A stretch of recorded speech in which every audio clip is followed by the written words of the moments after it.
Good morning and welcome to another episode of the Flip the Mindset podcast. We are back. It's been a long minute. We are in good health and we could call this effectively season 2 of the Flip the Mindset podcast. I've got some wonderful guests lined up for you all and I hope you enjoy what we're about to bring. Today we've got the fantastic Darren Phil Thompson. It's been a while that we've wanted you on and we were supposed to have you on, but obviously took a break from the podcast. How are you? How's things? I'm good, mate. Just wheeling about, I guess. What's been happening? What you been up to? Not much, just obviously TikTok lives. Just being myself, mate. Just living my life. So Darren is a influencer, you could say, raises a lot of awareness for a lot of different conditions, raises money for different charities, does a lot of charity events. You do TikTok, you've just hit 37,000 followers on TikTok, which is fantastic. Terrible at telling jokes. No, a great all-round person. You've done really well. You're starting to come alive on your YouTube and TikTok and different platforms. When did it all start for you? Obviously, I had the YouTube up in 2018, and I thought to myself on the 29th of March 2018, I thought, how can I share my story, share my journey? I'll start my own YouTube channel. I uploaded a couple of videos of me from football games that I went to when I was before my stroke and stuff. Mm-hmm. And then in 2019, I ended up starting to interview footballers with no qualifications whatsoever. So you just kind of thought, you know what, fuck it, I'm going for it. I just interview people outside games and try and grow a platform. Yeah, absolutely. I mean, I think my first mission, if you were to say, was especially to raise awareness of people that have strokes. Can happen to anyone at any age. You know, you can be the healthiest person or anything like that, and obviously I had mine at the age of 20, so it kind of fucked me over since it was like a month before my 21st. Yeah, so you've got, for people who don't know, Darren's got Noonan's disease. Before you tell us what that is, basically had his childhood, primary school and all that stuff, as we'll talk to, secondary school, played football, stuff like that. Life was relatively normal. You went out, had a few whiskies, you know what I mean, and had a good time like all teenagers do, and then to the end of your teenage years, you fell with a stroke, and then you've been in a wheelchair ever since, with carers and stuff like that. That's a huge change to life, Darren. A huge change to life, and we'll talk about that and the resilience and strength that you've showed coming back from that. Something we maybe don't talk about enough on this podcast. But let's go back to where it all started. How was life like for you? What was life like for you growing up? What was because I know you had some complications when you were born and stuff like that. What was primary school like and childhood? You know what, growing up, like any other person, it was great. Obviously, my dad Philip. I'm his only son, but he brought up 3 other brothers, well, half brothers, as his own. Stuff like that. My dad used to get me up in the morning for school, used to take me to school, stuff like that. So obviously I had that, and then I was always in and out of hospital from when basically ever since I've been young. Did your dad treat that as normal? Obviously, you're doing lots of trips to the hospital. Did it feel normal? You know what? To me, it did. It just felt like, well, it's going to be a bit part of my life. Get used to it, technically. But the way I see it is like the hospital's like my second home as such. The only difference is I can leave it and, well, don't need to stay there. Yeah, and some kids do, and that's the sad reality to it. So when did you find out you had Noonan's End? Did you always know? My dad and my biological mother, at first someone told them that I had Down syndrome. Okay. But then someone that clearly knew about Noonan's said to my parents that I had Noonan's, which is second coming to Down syndrome. It is 1 in every 1,000 chances of someone having Noonan syndrome. It's not very common in like the UK, right, as in America and stuff like that. But no, obviously, me having Noonan, it's not really bothered me as such. I've kind of just grew up with it, lived with it, stuff like that. It's, the way I see it is, I was born with something. I can't change that. So, fuck it. Learn to make the best of it.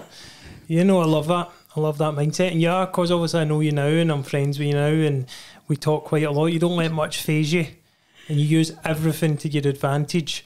Even the small things you'll use to your advantage. You're very smart like that in a positive way. Is that something you've learned growing up? Yeah, so obviously with me growing up, I've always had a blue badge and stuff. Now, when I was, people that's got disabilities can learn to drive at 16. Mm-hmm. So my dad used to take me out when I was 16 to Tweedbank Industrial Estate to make me learn to drive. And I had no qualms, I was confident. However, a certain individual was putting me down. But we'll speak more about that later. My dad said to start with, obviously, had to pull the seat forward, put the seat up, because at the time I was like 4 foot, probably 4'10" or 4'5", quite small. But no, I was confident driver. Yeah, at the start my road positioning was shite, but it's like, it's not going to happen overnight, it's going to take time. Nothing wrong with being bad at driving before you learn how to drive. Nothing wrong with that at all. Exactly, and so when I was 16, I think my dad took me out 2 or 3 times. So is that right? When you have a blue badge, you can start learning at 16? No, not with a blue badge, just people with disabilities can. Right. You don't need to have a blue badge. Like, right. I didn't know. I don't know whether the laws maybe changed now, but it certainly was when I was that age. Yeah. But, and then I stopped because I knew myself was still immature. And then it wasn't until I was maybe 18 that I went. At the start, I was paying for lessons. Mm-hmm. And it wasn't until my dad's like, son, you can get driving lessons for free. Mm-hmm. And I was like, well, what do you mean? He's like, well, people with disabilities can get lessons for free. So my dad looked into it for me, and I had to do so many free lessons I then had to sit my theory. And yeah, theory wasn't my strong point. First time that I ever done it, even studying it, I was 1 mark off. Oh, nightmare. The other 2 times I studied, I was miles off. It's weird how it works, isn't it? Probably questioning yourself. Yeah, I was like thinking to myself, am I better studying or just winging it? But you know what, obviously I thought I'm not gonna, I'll maybe try again when I'm in my like 20s or late 20s.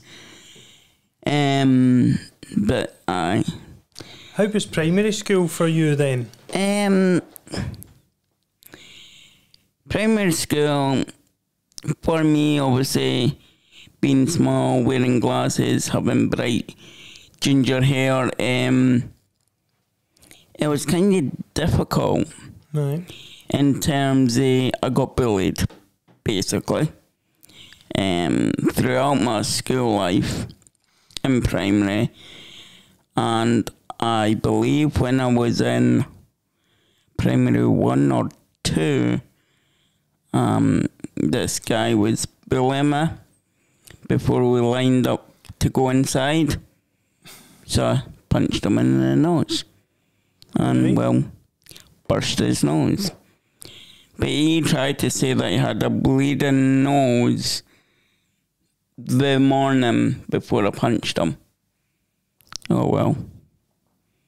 Shit happens. Stuck up for yourself then. Exactly. Well, then he pushed me over the bag and I hit my head, so I had to go home. What was your challenges throughout primary school? My spelling was atrocious. My writing was, couldn't write to save myself. Like looking at the board, it was quite difficult. Mm-hmm. So I had a auxiliary. Yep. That's helping me. But in primary, 2 teachers, bags, basically said that I wouldn't achieve anything. I was lazy, stuff like that. No, I wasn't lazy.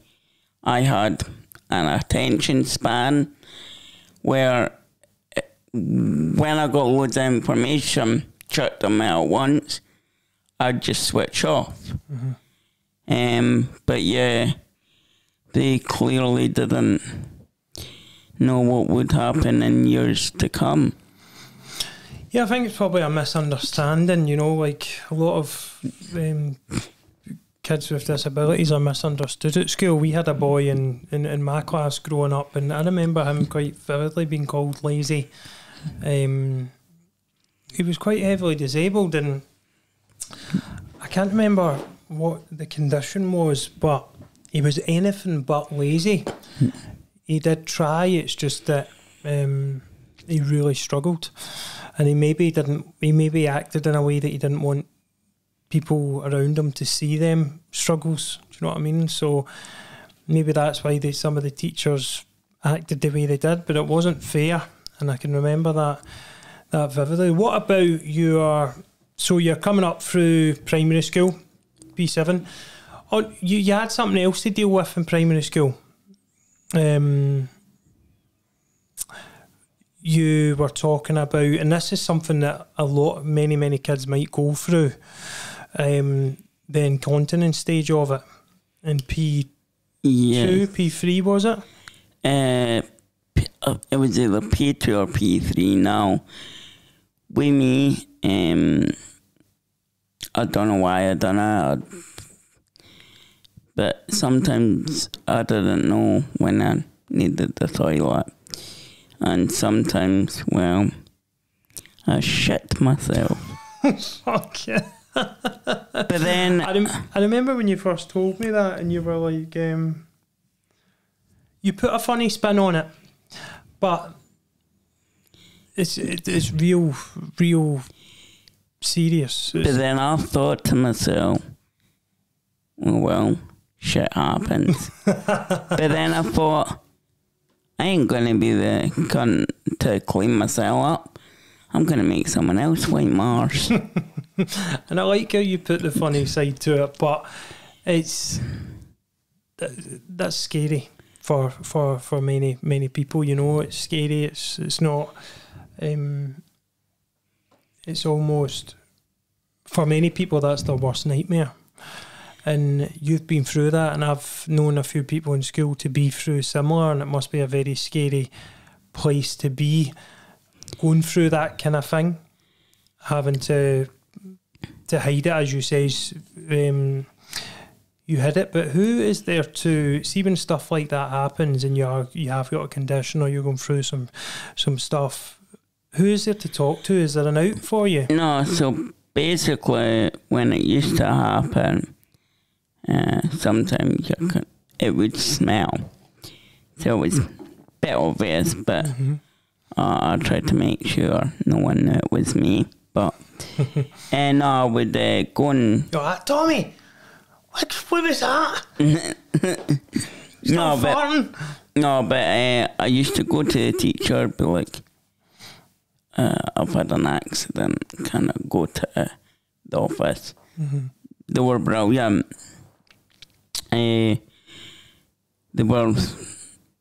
couldn't be any more nicer. But yeah, no one really knew, well, not that I'm aware of, knew that I shit myself. What would you say to people going through something similar in school today? Because there's a lot of school kids and teenagers that watch this podcast who have got similar difficulties or conditions. You know what? Yeah, it's easy for me to sit here and tell in my side, and how I just all the time I didn't care. Now, regardless of what anyone says, I'm pretty sure they've probably done a lot worse. So just embrace it.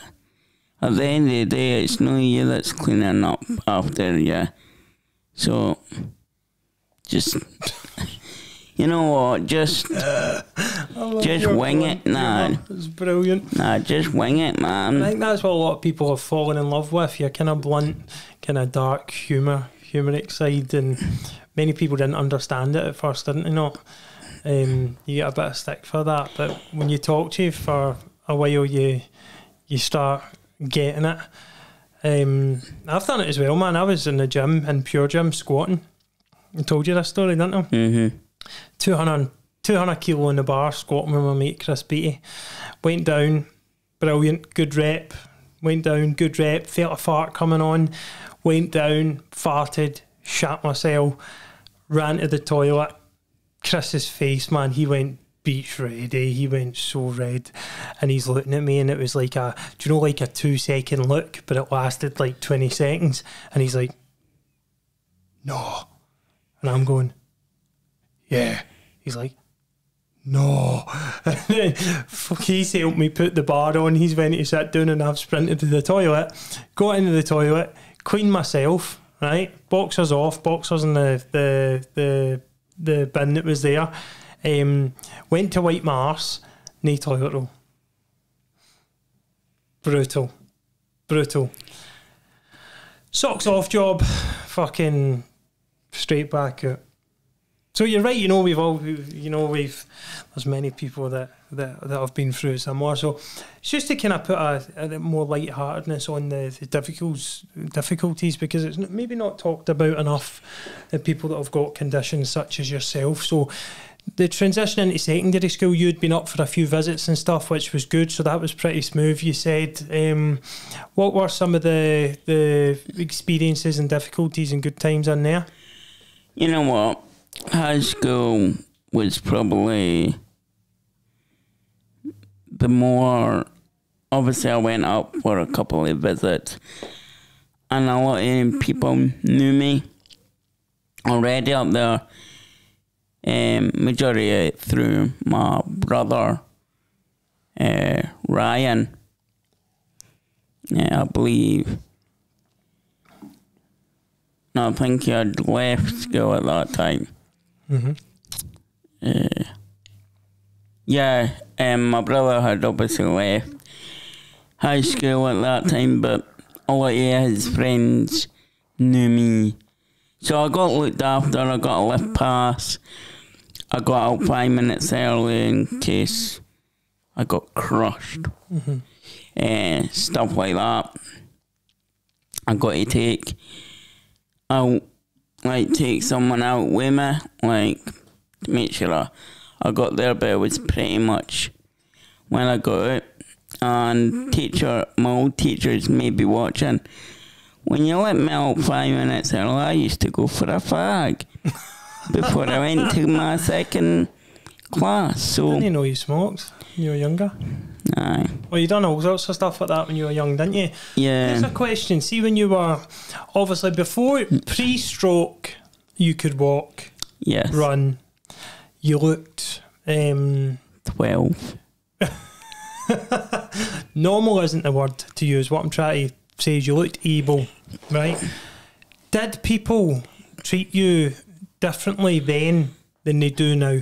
And I mean in the sense of saying you're lazy and all that kind of stuff, because there's this big thing now that we speak about that between physical health and mental health. You know, like, you know, a guy's going with a girl and the girl breaks her leg. He looks after her, all that kind of stuff. Oh, don't do that, don't get that, I'll get this, I'll get that. But the girl turns around and says she's struggling with anxiety. There's no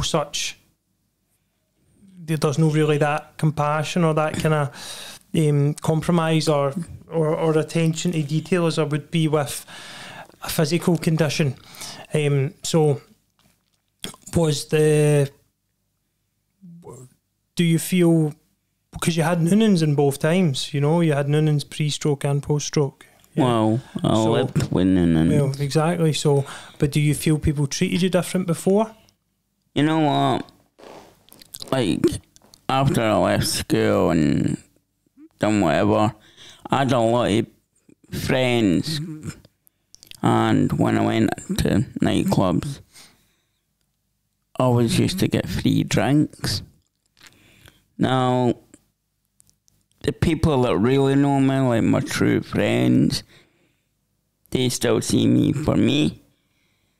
Other people, yeah, they probably look at the chair before they see me. I don't actually give a shit what they think, because at the end of the day, it's what I think. My true friends know what I'm like. I'm my dad. So anyone else, I don't actually give a shit what they think. Leading up to, so the stroke came at 20. You talk about a time between school and between the stroke being pretty rough and tumble and a bit wild. Talk to us about that. Was that a transition in your life? Was that what built up to that being as rocky as it was? In what terms? So obviously you left school. Yeah. You were drinking a lot, partying a lot, said your head wasn't in the right place and all that kind of stuff. So obviously I left school with no qualifications. I then went to Borders Production Unit, which is kind of like doing catering. Obviously Borders Production Unit is no longer there. I then left that, went to college, gone to college, no worries, and done hospitality. Hospitality. And I passed level 1. I then passed level 2. Quite easy, got loads of support in college. They wanted me to do level 2 over 2 years, just for maybe a wee bit more experience. I got a job interview in, believe it was June or July in 2016. First ever job interview. I went confident. I actually wore black shoes, black trousers and a white shirt. Don't even... Are you going to a job or going to court? Well, I just thought I'd wear that. Took my qualifications in. She asked me, obviously, why I wanted to work there, etc. I gave back clearly positive answers. And I knew that day leaving the restaurant, I had the job. Then they phoned my dad the week later to say I got the job. How did that feel? You know what, it felt amazing because it was like my first ever job interview. Mm-hmm. And it meant that ever since I left school, I've always done something, whether it was being at Borders Production Unit or being at college. So I'd always done something. Mm-hmm. And for me to get a job full time, it meant that I could leave college with the qualifications that I had and focus purely on adult life. Yeah, because that's why I asked that question, because obviously you've got school's a kind of safety, isn't it? Primary school and then you come out of school and you're like, whoa, it's the big life.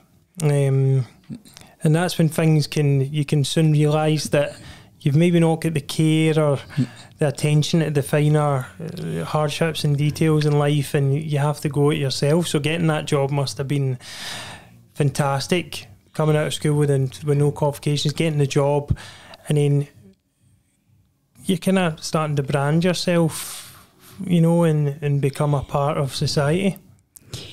Yeah, obviously when I was working, I was behaving myself when I was at work. That's when I turned up, to be fair. But you know what? Yeah, I had a good attendance to start with. And then it wasn't the fact I was phoning in sick and just doing all that. I think I got in with the wrong crowd at the time. Mm-hmm. And I drank, even though I sometimes maybe had a shift that night. Mm-hmm. So obviously I phoned up, pulled sickies, used to turn up late. But I was actually speaking to my own manager yesterday, James, and he was asking me if I was behaving. I was like, have I ever behaved? He's like, you did when you were in work and when you turned up for your shift. I went, well, at least I still turned up. But then obviously that's when I had a job and I was earning money every week. Obviously no massive amounts. Mm-hmm. I was going to party and probably every night. Wow. Literally every night. Coming home at like 3:30 in the morning. What was it, just drink or drugs? And so I tried weed a couple of times. It was alright, but it was really in started 2017. I experimented with cocaine. Mm-hmm. So obviously I got it for nothing. I got a wee bag. This is obviously when I lived at home. I wasn't even in my own place a month. So I thought, right, I'll take, I think I had 3 lines, small, like that, in that size. And I thought, right, I'll put the bag away. I then got the buzz. Yeah, I ended up taking, like, the bag. Mm-hmm. Realised, shit, I've got a heart condition. Wasn't that the best, so my heart was going rapid. So I was like, shit. So I thought, right, at the time I wasn't scared. I was like, shit. God knows if someone's going to come in the morning and I'm going to be, well, absolutely mangled on my couch. Mm-hmm. So I thought I'd phone an ambulance just to get checked out. Yep. Took me to the hospital, checked me out, it was fine. My dad picked me up. At this time, my dad didn't know that I took cocaine. Mm-hmm. I can remember getting back into my house, seeing all the little white pellets Mm-hmm. on the carpet. So I was like, yeah, let's just hoover that up, bin the bag and pretend nothing's happened. That's how quick it is, isn't it? Few lines and then it's the whole bag, and then it's a full night of anxiety thinking you're going to have a heart attack. Not good at all. Nah, but you know what? It's one of them. I experimented it. The buzz was good. Would I do it again? No, because you're only getting like a buzz for maybe 10 minutes, if that. Yeah. So what's the big hype about it? And kids, adults, don't do drugs. It's not clever, not smart, and it ruins lives. What about... Talk to me about Noonans. So, talk to me about Noonans, what it is, how it's affected you, and then tell me about the time leading up to the stroke. Right, so Noonans is a genetic disorder. For me, but again, it affects other people differently. So some people can have it full blown, or other people can only have parts in Noonans. Mm-hmm. So for me, short stature, so I used to need to inject my dad used to inject my legs with growth hormone from a young age. When I was born, I was stupid from when I was born till I was 5-year-old. So again, I never got the nutrition or anything. That's why I just eat plain stuff. Mm-hmm. No sauces. I just eat what I like. Mm-hmm. It affects my bleeding. I bleed easy. I bruise easy. There's so many obviously factors that affects me. Cardiology wise, like my heart, my liver. Basically, I would say I'm a broken down car. Because I'm always constantly needing MOT'd. It's incredible how far you've came. You know, seeing your development now and just how much you've took the bull by the horns. Because you were quite into your football, and there's pictures of you playing football and stuff. And so, did you play football the week of the stroke? It kind of went from normal to you not being able to really talk. Right, so obviously in 2014 I joined football. Like I played football for the school and stuff. But I joined, at the time it was Scottish Borders Disability Squad. Mm-hmm. And then in 2016 we got took over by Gallifreyan Rovers. And then in 2017 I got my own place, and then I think a year prior to me getting my own place and stuff, I had to go for meetings with, at the time, my neurosurgeon, Dr. Gallo. We had numerous conversations in terms of a spinal cord operation, because I used to walk on my tiptoes. Yep. Because my spinal cord had a knot in it. Yep. And he said that if I didn't get that operation later down in life, when I was about maybe 35, 40, I'd end up in a wheelchair because it would just get tighter and tighter and tighter.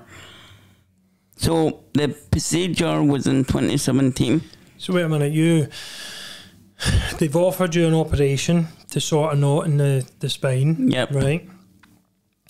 That, to put it in context, that will save you from being in a wheelchair, being put in a wheelchair 15 years later, 10, 15 years later. So prolong your time out of a wheelchair. Or they could give you the operation, but there could be consequences. Did they tell you that? No, they said that if it went wrong, I would be paralyzed. The operation was a success. Now, they've looked into it, neurosurgeons looked into it, from when I had the operation to when I had the stroke. It's not linked together. How long was it after the operation you had the stroke? 11 days after. You're joking. But no. Who could even say that wasn't linked? Because they realised that before they even done that, I had, when I was a baby, my dad believes when I was a baby, they think I might have had a wee mini stroke. Because I had a dry blood clot around the brain. Right. Already. And I think it's just been brewing and brewing. Could they not seen that through any scans, no, growing up? They did, but they said to my dad that they didn't think it was, like, there is one in a scan where you can see a wee dry blood clot. Now, it wasn't dangerous. I think people just went in and got, I think, now looked into neuro, like, affects your, like, whatever the word is. Neurodevelopment. Neurological or whatever it is. But no, they weren't linked together because my dad double checked. My dad asked the same question. But like they say, it wasn't linked. I was always going to have a stroke. Just the timing's kind of bad. I mean, the way I see it, I think my brain decided that I wanted to be comatose a month before my 21st, and I think my brain wanted to, well, reboot itself. Oh, that's an interesting way of thinking about it. How did you recover after the stroke?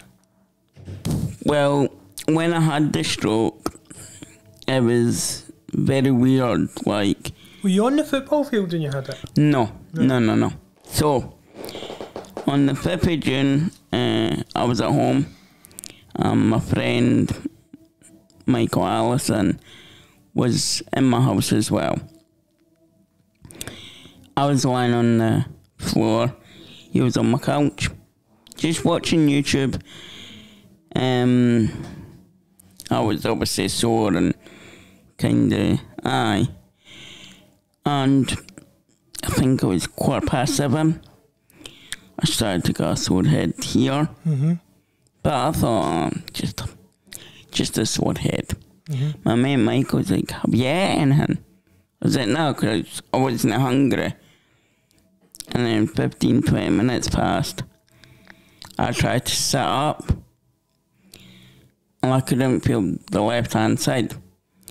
Now, in my head, I knew exactly what it was, but at the same time, I didn't actually want to believe it.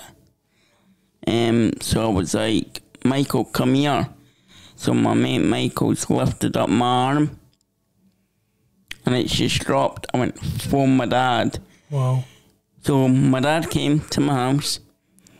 Now, because my speech didn't go and my face didn't drop, my dad tried to make me stand. When he knew that I couldn't, he rushed me over to the Borders General Hospital.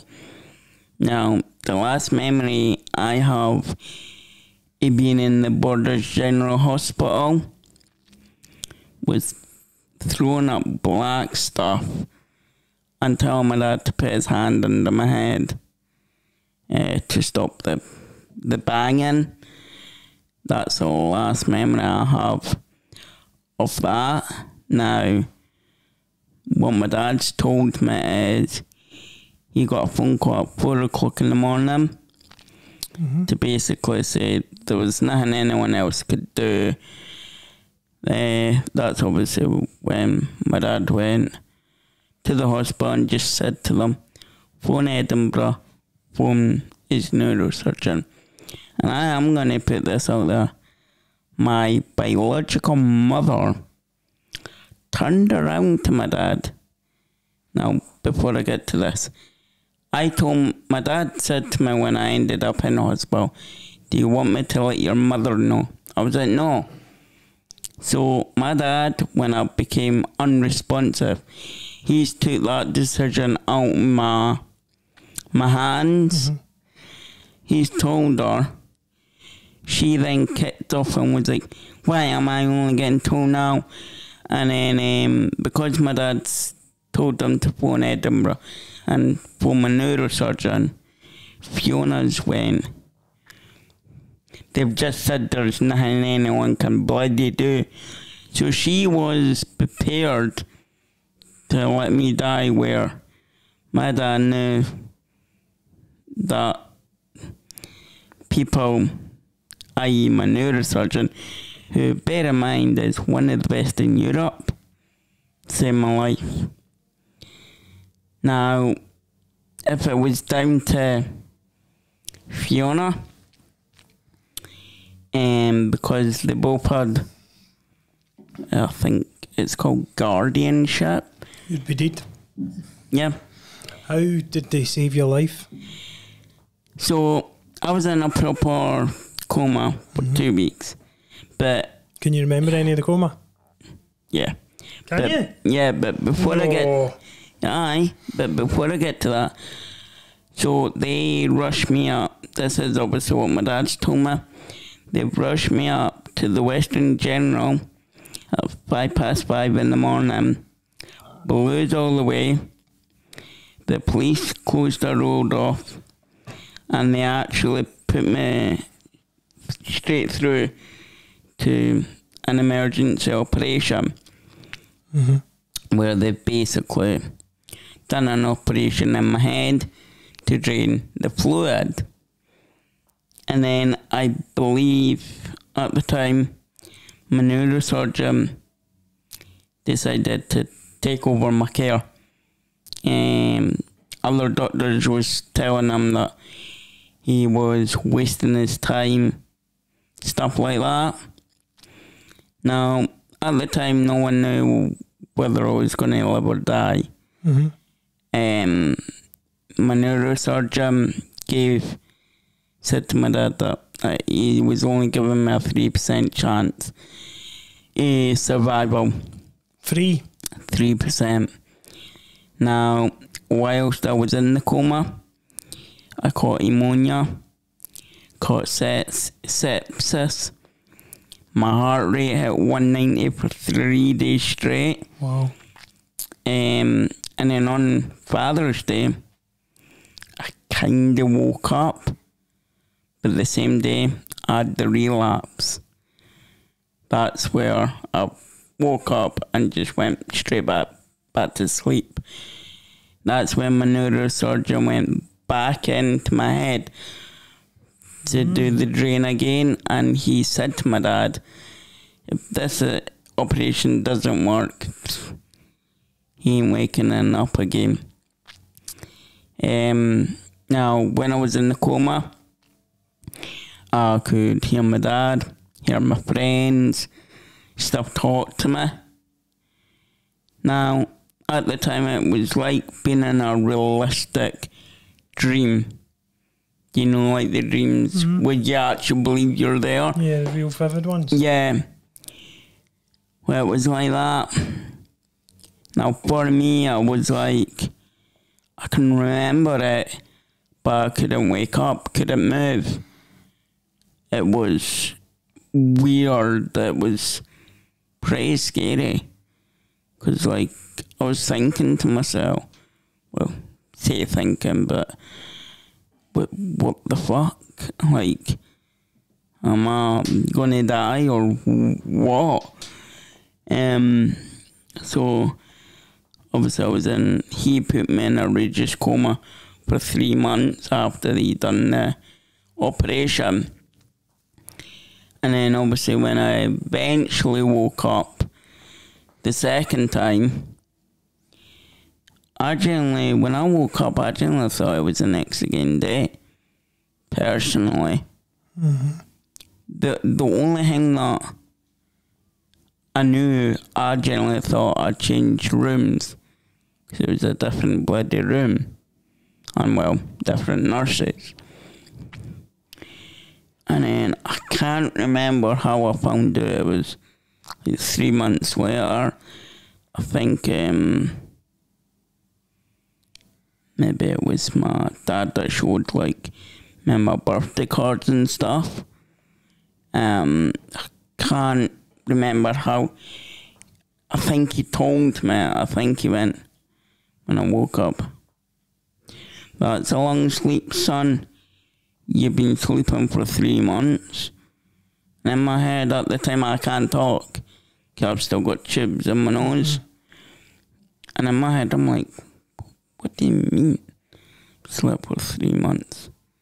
Actually I thought my dad had went Dale Alley. But then obviously again I couldn't talk for another 3 months. It was frustrating because I knew what I wanted to say, just nothing would come out. So my dad brought my old iPhone 4S up and gave me it.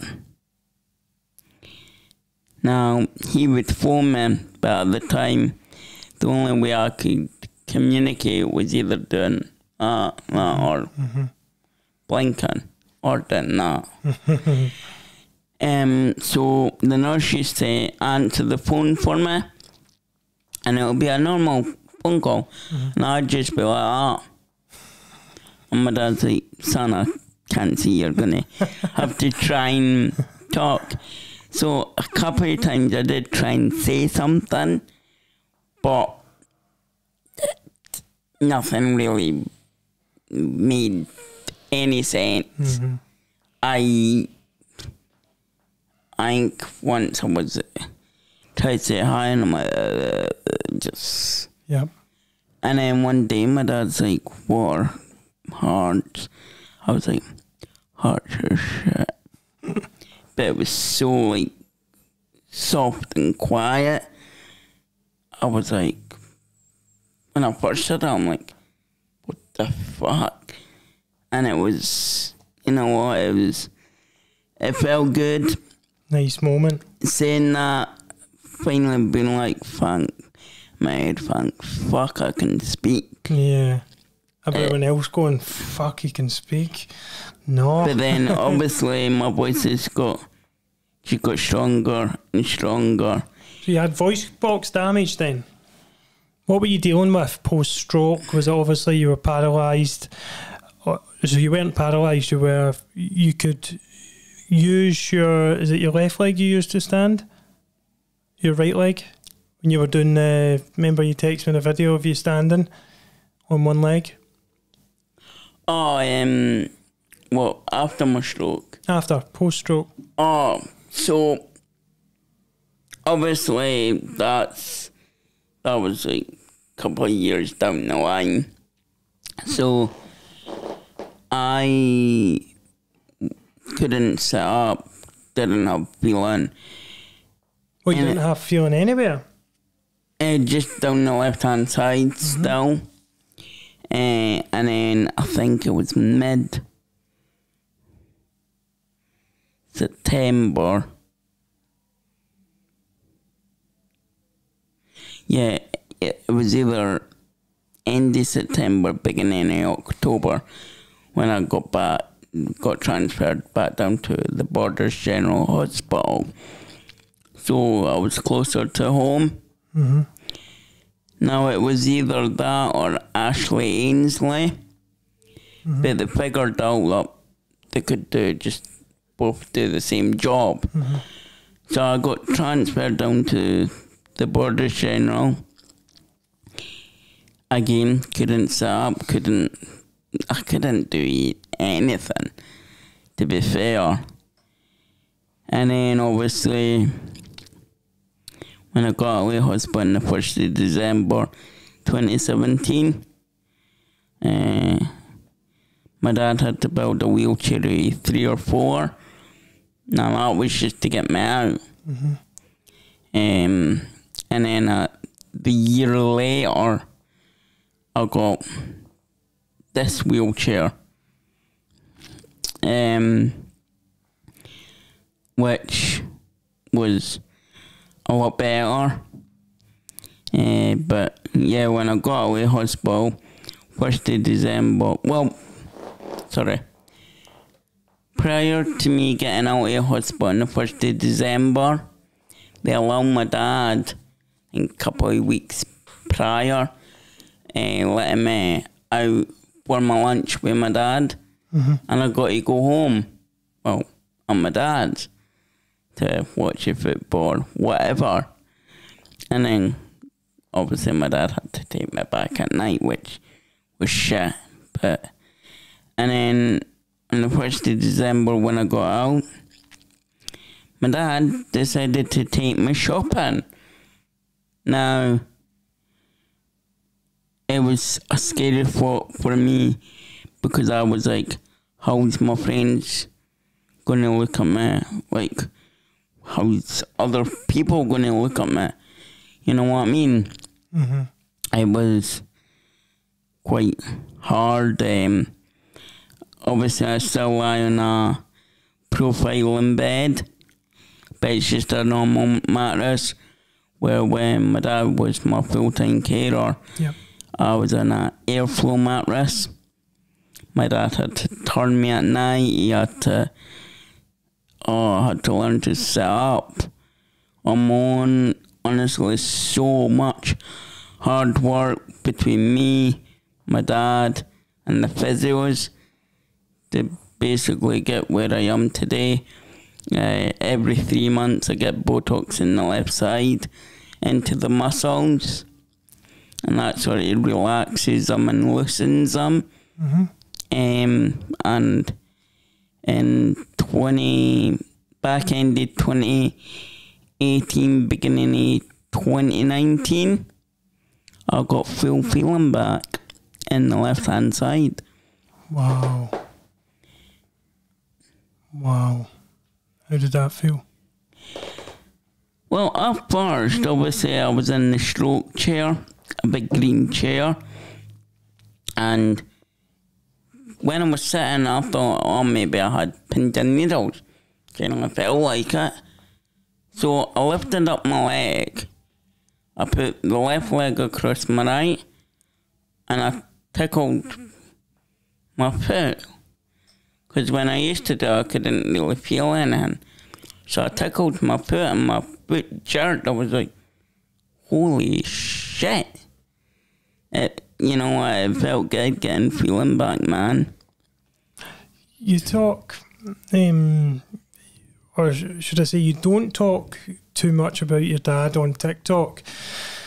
That's where you spend most of your time. You'll say the odd wee thing, but you and your dad have got quite a special relationship. He's obviously been there for you. He's kept you through. He was the person who made the decision to that he believed that you had one little ember of fight left in you to carry on and be something in this world. Talk to me about your dad and what your feelings are for him. Because I'm my dad's only son, me and my dad just were very, very close. I would say I'm more a social media person, influencer, whatever you may call me, whereas my dad's obviously 60. He's getting a bit old for that kind of side. But look, I kind of like to, I think my dad likes a private life, which is fine. When he's with me, obviously we get the odd photo of football games. But I think with TikTok, because I've got a big following and I've got loads of trolls, I like to keep my dad, like, I don't want to show TikTok the soft side of me. Obviously me and my dad's got a really great relationship. I love him to bits, and look, I truly believe that, yep, he's been through some tough times with me. He's had to come up to Edinburgh to get me, with me being pissed, to Peebles, Selkirk. Yeah, he's had to come and collect me from even the police station after I've been arrested. He's kind of made me try and maybe get a scare, so I've ended up being in a hoik cells overnight. Now, the weird thing about that is the 4 times that I've been arrested, every time that I've been arrested, I've always had work the next again night. So I've always made work. Now, I truly believe, I think my dad's obviously spoke with the police and said just keep him in overnight, try and scare him. I think he's done that to pretty much save my job. I believe if I didn't have a job, I would have probably done a weekender. What if you didn't have a dad? Pardon? What if you didn't have a dad? I don't even know, like, obviously my dad's 60. He's not getting any younger. I don't even want to think about that, man. Fuck, no. You know what, you cry, it's alright. Nah, I ain't crying. I got my dad together with his new missus. I'm gonna keep her name private because of her job. She's been great with you though, yeah? Yeah, me and look, we've whoops. We'll cut that out. Fucking hell. Oh, for fuck's sake. Oh, it's alright, yeah, we'll cut it out. Yeah, me and my stepmom, we knew each other before my stroke. We used to, drink in the pub and stuff like that. So, and I knew her son through school. So I got them together on my 22nd birthday. So, and did you play a bit of Cupid in there? I did, but I'm going to say I think my dad's punching way above his. Aye. Most of us are, eh? But look, Now, my biological mother tried to say that my dad kicked me out. No. My dad never kicked me out, but she kicked me out. Basically, in COVID, I ended up in Kielder to Shield. What's that? Kielder's a adventure plaything up near Newcastle. Mm-hmm. Now, I went there to Shield. It was only meant to be for 2 weeks. Ended up being 2.5 months. And so, at the time I got a social worker. Well, I already had one, but that social worker left and I got a new one. And it wasn't that my dad didn't want me to go back live, but me and my dad even spoke way before COVID happened. And the target was always for me to get more independence back.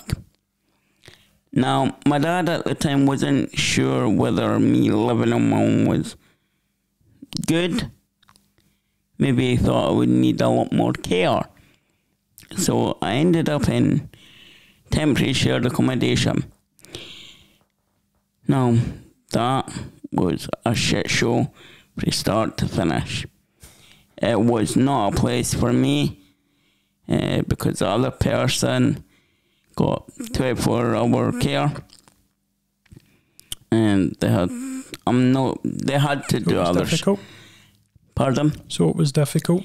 You know what? For me, because I have a voice, and if support workers, carers, whatever you may want to call them, the way they spoke to me, the way if I asked them to help me, make gravy, i.e. pour the kettle, or get this, if I wanted a bit of toast, right, they wanted me to butter it myself while they held the toast. And I'm thinking, like, I can't do that because obviously I've always been left-handed. And they used to be like, oh, how are you going to live on your own, this and that. And then I turned around and was like, because I wouldn't have someone like in the place 24/7. They're like, pretend that we're no here, and I'm like, how? I'm sorry, but I can't exactly turn myself to be blind. Like, they were just fucking arseholes. I get what you mean. They're also probably taught to try and teach you to be independent, but you a lot see the blunt side. So you're just like, but you are here, so do it if you're here. But Ken, the way I've seen it is, I said to them, I've lived on my own before. They're like, but it's different now. I went, no shit, Sherlock. The only difference is I'm sitting on my arse. Now they're different. And so, when I spoke to my social worker, she was only looking at what they had in terms of houses. So, again, I had to do my social worker's job. I had to obviously apply for Eildon and housing. I done all that myself. My social worker, I'm gonna say she was useless. it's good you done it yourself, though. The thing is, she was shit. Like, so before that, I had a really shit social worker who helped me get my first house. And we viewed it, and I said to him that day, like, I want to start. He's like, are you sure? I'm like, I've just said it. And because I hated him, and I used to tell him, look, you're shit at your job. He's like, oh, you can't say that to me. I went, not lying, am I? And, like, for me, yes, I know social workers it's a tough job, but they can't expect to support someone or be someone's support social worker if they've not got the capabilities of actually doing the stuff that I had to go and do. That's what they get paid for. I did get paid to go and like apply for housing and stuff like that. But you know what? I done it all by myself with no help. And then I got a house, which was buzzing. I moved in last year on the 13th of June last year. Yeah, I remember it well. And you know what? Been in there a year. And you know what? It's amazing. Like, I barely hear my neighbours. Mm-hmm.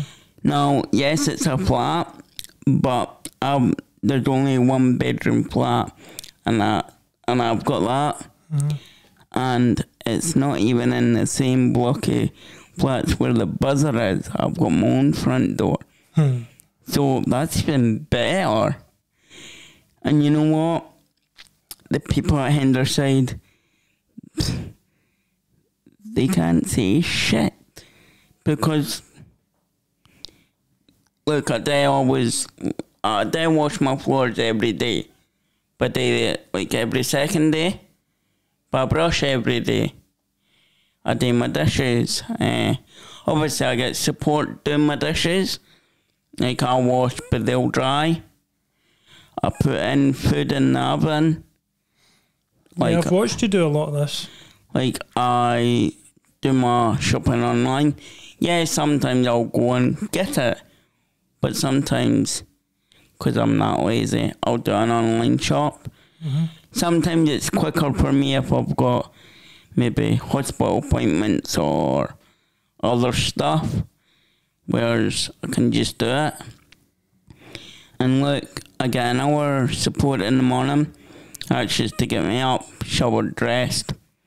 I administer my own tablets myself. Again, I get half an hour at lunch. That's pretty much just to make sure I'm it.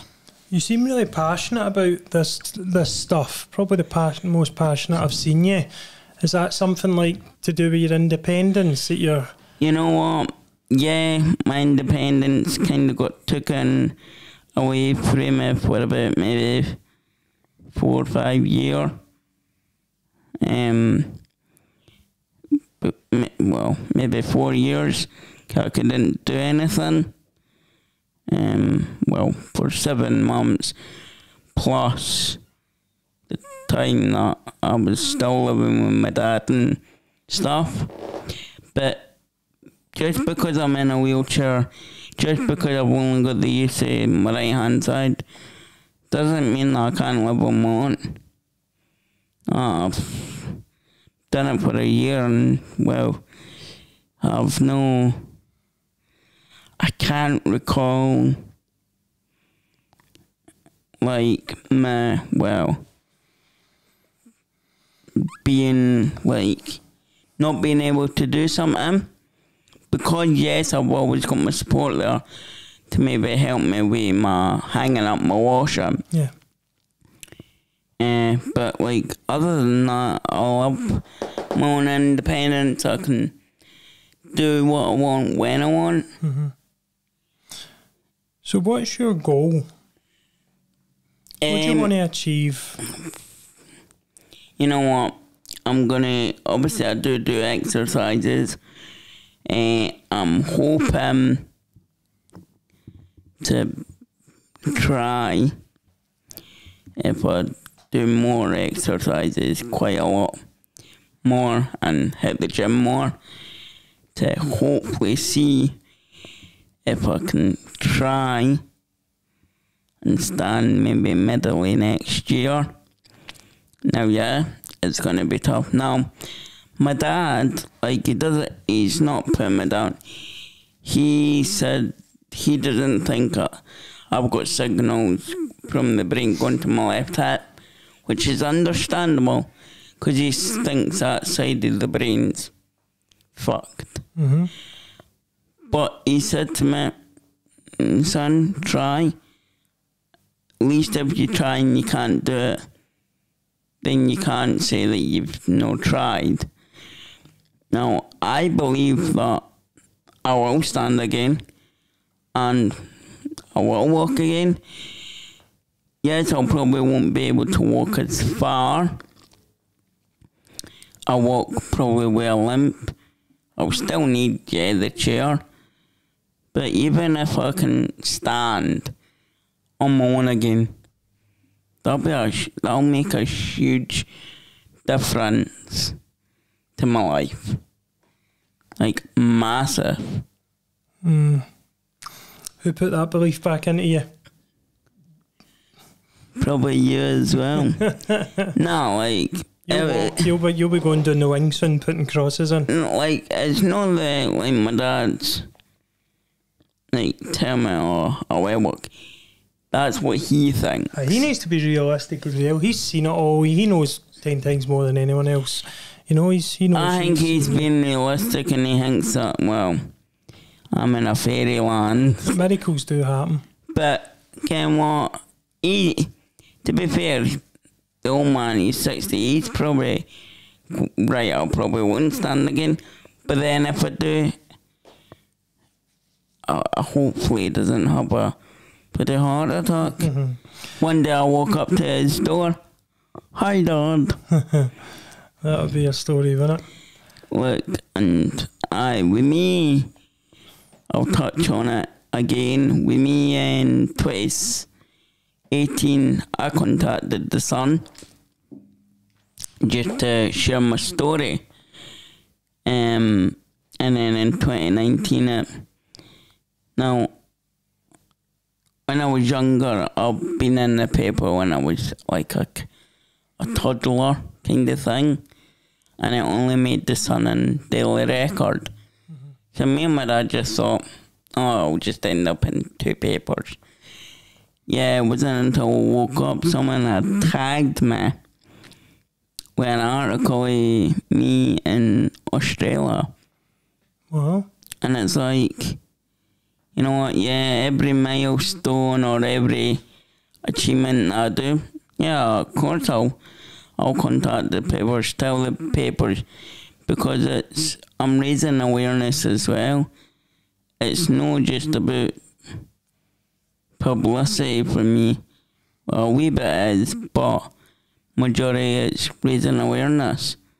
That look, I came back from basically being dead to what I'm all doing on social media. I mean, it's crazy the people that I've met, just what I've all done in the past.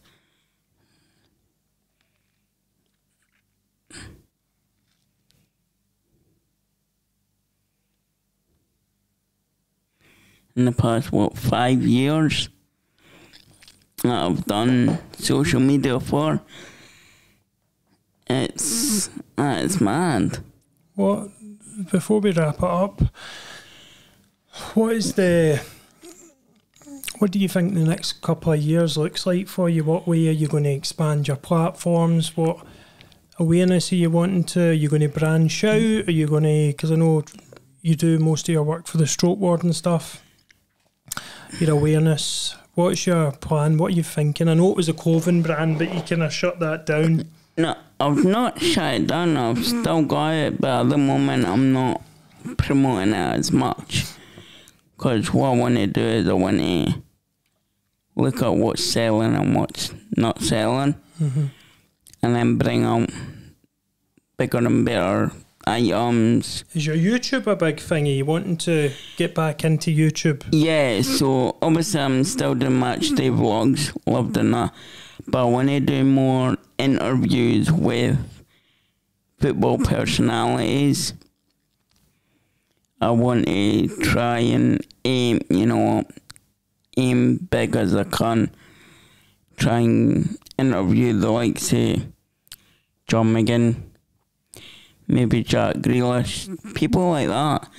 Because at the end of the day, all of them's got different footballing backgrounds. Not everyone's got the same story or same background. What advice would you give to anyone out there that's having a hard time with Noonans? You know what? Yeah. People that live with Noonans, we get our down days. But you know what? Think about all the Hearts fans, or even if you're a Celtic fan, all the Rangers fans, they'll probably be having a shitter time. So now look, keep being you, keep being positive, and do what you believe in. If that's doing YouTube, TikTok, anything, put your mind, anything that you put your mind to, go for it. At the end of the day, you only live once, and no one knows how long you've got left on this earth, planet, whatever you want to call it. Ladies and gentlemen, that was Darren Phil Thompson. Follow him on social media. His TikTok is Darren Phil Thompson, so that's DarrenPhillThomson. Is it Darren Phil Thompson on all platforms? Yes. Get him on TikTok. Apart from Twitter, it's Darren P. Thompson. Twitter, YouTube and Instagram, where you do most of your stuff. Mostly on TikTok. Give him a follow. Big things to come from Darren and a lot of awareness to be raised. It's good hearing and listening to a story from being on the other side of it, being in someone who's went through or going through diseases like such as you've, or conditions that you've had, because a lot of the time, like one of my schoolmates, I would have really wanted him in a podcast, but he can't really speak, so he couldn't come on. And I've always wanted to hear his story. Do you know what I mean? From the kind of other side of it. So it's been really nice to hear your story, your opinions, the way you think about stuff, the way you view stuff, what you get passionate about. Because I'm sure it will resonate with a lot of people in the same space as you, and just how amazing you're doing, and how many people you're inspiring, and how you've grown a huge fan base. You've grown a lot of loyal followers who support you to the moon and back, and you can now, I feel you're at a level now you can go and do what you want to do, because you've got that Darren's army now. Well, I mean, I do have probably one big massive supporter. It's actually the Hibernian CEO Ben Kenzel. So Ben, if you do watch this, honestly, you're a top guy, and what you're doing for Hibs, keep doing it. But remember me when you're famous. Oh, he already is famous, isn't he? He's done great for you as well, isn't he? And you've got a good relationship. We do, like, I've got a great relationship with the likes of Ben, Lewis Stevenson, Gary O'Connor, like so many other footballing personalities. It's mad. Yeah, and it's only the start. Exactly. So thank you for coming on. We'll go and get a few whiskies now, and have a talk about how shite Hibs are. Shut it, you. Thanks for watching, Troops. See you next week.